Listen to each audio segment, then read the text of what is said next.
Kepala Kanwil Kemenak Sumsel, Syafitri Irawan mengatakan sampai 11 Mei lalu, 94% jamaah haji telah melakukan pelunasan dan konfirmasi dari total jamaah haji sebanyak 7.012 orang.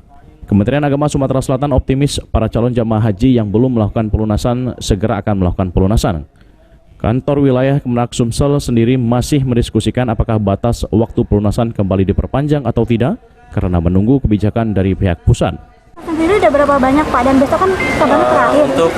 Untuk Sumsel itu alhamdulillah sudah mencapai 94%. Sisanya mungkin sampai besok. Oke, kalau bisa kita harapkan pembayaran, ya artinya kan tidak terpenuhi gitu. Tapi kita tetap berharap semua tercapai.